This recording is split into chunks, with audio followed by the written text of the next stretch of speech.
Module 2, Screen.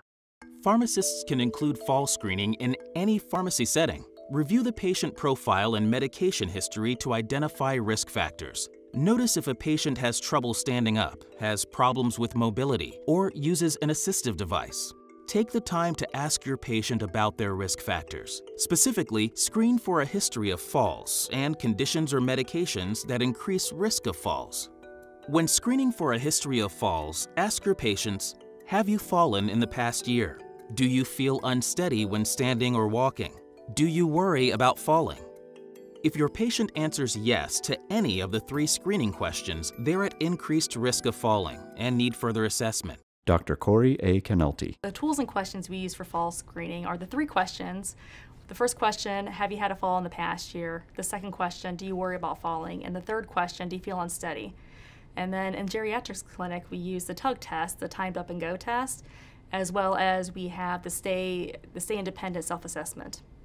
Another screening tool is the Stay Independent Brochure, a validated fall risk self-assessment. Screenshot of Stay Independent Brochure. A patient can fill it out at home or while they're waiting to see a pharmacist, and you can review it together. The brochure highlights the patient's specific risk factors and helps guide your discussion. Also consider whether your patients have health conditions which can lead to balance problems, unsteadiness, or tripping. These can include conditions like cardiovascular disease, stroke, and arthritis. Some of the top health conditions that I associate with fall risk would be hypotension, would be patients who have diabetes, patients who have cognitive impairment, and then, of course, the obvious patients who have gait abnormalities. Some of the top health conditions Dr. Daniel Fixon associates with fall risk are orthostatic hypotension, diabetes, cognitive impair or depression, Parkinson's disease, and other gait issues.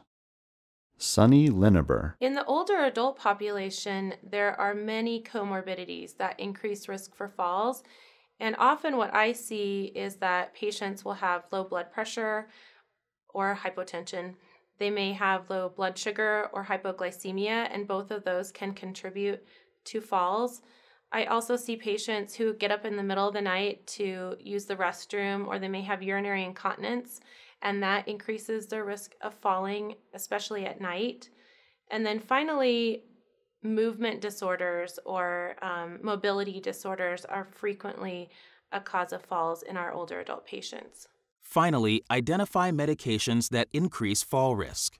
There are a lot of medications that increase risk of falls, but what I see the top medications being typically are benzodiazepines, lorazepam, diazepam, alprazolam, for example. I also see patients taking insomnia medications, so the Z drugs, zolpidem, azopiclone, Zaloplan.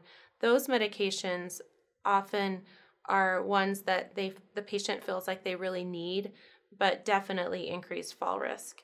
Medications linked to falls include anticonvulsants, TCA and SSRI antidepressants, antipsychotics, benzodiazepines, opioids, and sedative hypnotics. Remember, any prescription, over-the-counter medication, or supplement that has anticholinergic side effects increases risk. These effects include blurred vision, drowsiness, sedation, dizziness, orthostatic hypotension, or confusion. Drugs like antihistamines, medications affecting blood pressure, muscle relaxants, and sleep aids should be closely assessed. Other common medications such as NSAIDs and proton pump inhibitors may be used regularly by older adults, but may not be appropriate for long-term use. Screenshot of medications linked to falls fact sheet. For a quick reference sheet, refer to CDC's Medications Linked to Falls. www.americangeriatrics.org. For specific guidance, refer to the Beers criteria from the American Geriatrics Society for a list of medications that should be avoided or carefully considered in older adults. Screenshot of the Journal of the American Geriatrics Society webpage. Screenshot of the American Geriatric Society 2015 updated Beers criteria for potentially inappropriate medication use in older adults article. Sunny Lineber. Fall risk is multifactorial, and in our older adults in the United States polypharmacy is often a huge concern. So as a pharmacist, I am really focused on trying to reduce drug burden in my patients, and I think pharmacists can play a huge role in helping prevent falls in older adults by reviewing medications and making sure that the patient's taking medications appropriately and that they're safe for that patient. Screenshot of Risk Factors for Falls fact sheet. Many older adults suffer from more than one health condition or take multiple medications, making their risk of falling even greater. Even a fear of falling can increase risk. Screenshot of Fall Risk Checklist. STEADI includes a fall risk checklist and the Risk Factors for Falls worksheet as additional resources that can be useful for your initial screening and risk factor assessment.